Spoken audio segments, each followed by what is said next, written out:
Joshua chapter 1, verse 2 says, Moses, my servant, is dead.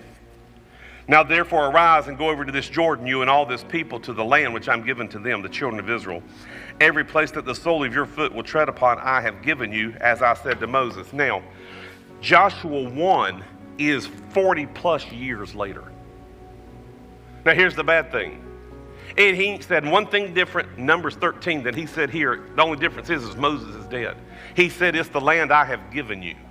It was given to him 40 years ago. So they went over there. They're shocked. These 12 guys come back, and they're given a report. And if you read Numbers, they actually say it is a land that flows. They use the phrase milk and honey.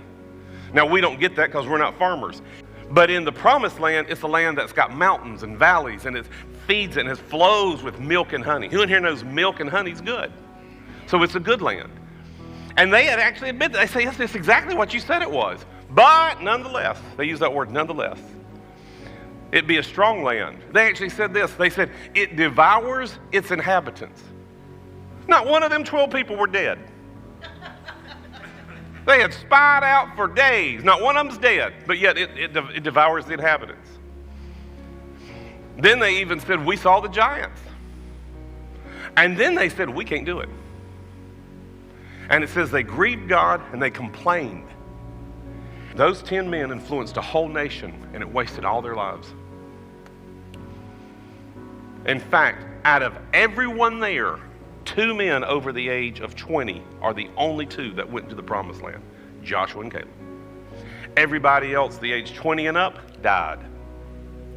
Took them 40 years to die off. I don't know about y'all, I don't want to die off. I definitely don't want a 19-year-old kid to take my place. I got too much man and pride in me for that. Can I have an amen? That means I might need to change. I might need to update, but I don't need to complain. Why? Because that's a good land. And that's our land. All the promises of God are exactly like that.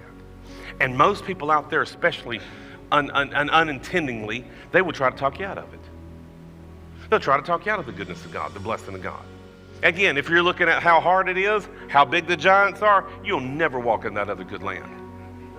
In fact, what you ought to be looking at is how big He is in comparison to everything else.